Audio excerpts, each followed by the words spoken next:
Madhya Pradesh time नए नाम के साथ नए कलेवर के साथ अब होगा इंडिया टाइम। नमस्कार, आप देख रहे हैं इंडिया टाइम ग्रुप और मैं हूं आकाश तिवारी। आपको बता दें कि जिस समय अयोध्या में घटना घटी थी उस समय संजय रिछारिया जी जो कार सेवक हैं और भाजपा प्रदेश कार्य समिति के सदस्य हैं, वो पूर्व मुख्यमंत्री उमा भारती जी के साथ वहां गए थे।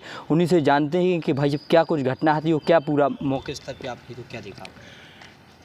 1990 की जो कार सेवा जब हुई थी, जब मैं शिवसेना का जिलाध्यक्ष था, और उस समय यहाँ हम लोगों ने छतरपुर में कार सेवकों के लिए बहुत इंतजाम किए थे, खाने के, पीने के, रुकने के। और उस समय पूरे उत्तर प्रदेश को सील कर दिया गया था। मुलायम सिंह जी मुख्यमंत्री थे, कहीं से घुसने नहीं दिया जा रहा था। अपने यहाँ पे छतरपुर ज़िले में सबसे ज़्यादा महाराष्ट्र और गुजरात से लोग आए थे। हम लोगों ने उस समय चित्रकूट से यूपी में प्रवेश किया था। चित्रकूट पूरा सील किए थे। हम लोग नदी के किनारे किनारे और आपका खेतों से होते हुए बांदा पहुँचे। बांदा में हमें गिरफ्तार कर लिया गया। वहाँ पे उमा जी भी गिरफ्तार थी और उमा जी अपना भेष बदल के, सिर मुंडवा के भेष बदल के अयोध्या पहुँची थी। हम लोगों को बांदा गिरफ्तार कर लिया गया था। 1992 की कार सेवा में जब हम लोग अयोध्या गए तो वहाँ लाखों की तादाद में कार सेवक बड़ा उत्साहित था। और 90 की कार सेवा में चली हुई गोलियों से शहीद हुए कार सेवकों के वाली घटना से रोष भी था और उत्साह भी था। और बड़े बड़े नेताओं की वहाँ कार सेवा के रूप में आमसभा चल रही थी। लाखों लोग खड़े होकर वहाँ आमसभा सुन रहे थे। उसी बीच में सैकड़ों की तादाद में कार्यकर्ता दौड़े और विवादित ढांचे के अंदर घुस गए। बाबरी मस्जिद के ढांचे में घुस गए। बहुत सारे लोग गुम्बद पे ऊपर चढ़ गए और गुम्बद को तोड़ने लगे। उस समय हम लोग भी वहाँ दौड़े और मैंने पहली बार वो विवादित ढांचे को पूरा घूम के देखा था। वहाँ पे गुजरात और राजस्थान के कुछ इंजीनियर्स आए थे। वो इंजीनियरों का एक बड़ा ग्रुप था जो कार सेवा के रूप में आए थे। कार सेवा के रूप में उन्होंने पूरा ढांचा देखा और पूरा ढांचा देखने के बाद उन्होंने ये अंदाज़ लगाया कि ये पिलर, ये ढांचा ऊपर से नहीं गिरेगा और कहाँ से गिरेगा ये उन्होंने अंदाज़ लगा लिया। और सारे कार सेवकों को ढांचे से बाहर निकाला और ऊपर वालों को भी आवाज़ देते रहे।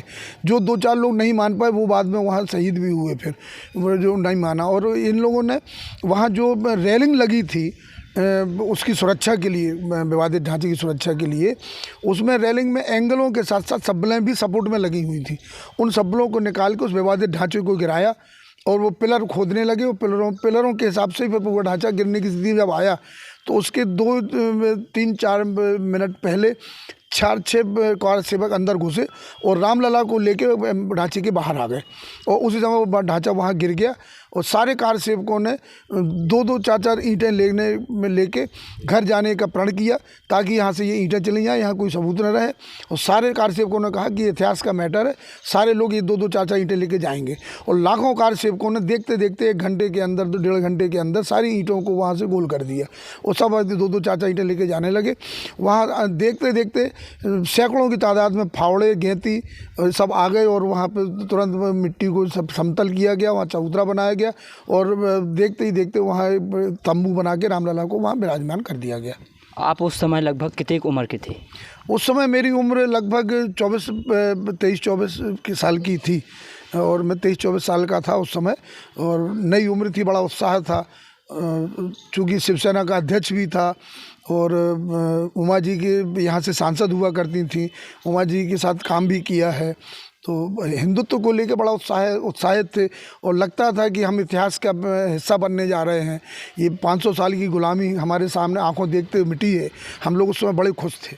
पूरी कांग्रेस एक तरफ विरोध में है, जहां पूर्व मुख्यमंत्री कमलनाथ राम राम लिखवा रहे हैं, क्या कहेंगे? देखिए, जहाँ तक कांग्रेस का सवाल है, कांग्रेस जब से देश आज़ाद हुआ है हिंदुत्व के खिलाफ रही है, हिंदुओं के खिलाफ रही है। वरना धर्म के नाम पे जब देश का बंटवारा हुआ और हमारे देश का एक टुकड़ा टूट के, हमसे हमारा कलेजा टूट के अलग हुआ और वो मुस्लिम राष्ट्र के रूप में घोषित हुआ, तो ये इस देश में उसके बाद भी जितने हिंदू धार्मिक कार्यक्रम हुए उनमें सब में कांग्रेस ने हिंदुओं का विरोध किया और अल्पसंख्यक तुष्टिकरण की राजनीति करते रहे। सोमनाथ मंदिर का जब जीर्णोद्धार हुआ उस समय जो पटेल साहब गृह मंत्री थे, उनने जब जीर्णोद्धार कराया तब भी नेहरू जी ने उसका विरोध किया। आपका धारा 370 नेहरू जी ने लगा के वहाँ हिंदुओं के लिए एक आफत पैदा की, वहाँ के मुसलमानों को बढ़ावा दिया। राम मंदिर आंदोलन जब से चला तब से लेके कांग्रेस हर पल विरोध करती रही। कांग्रेस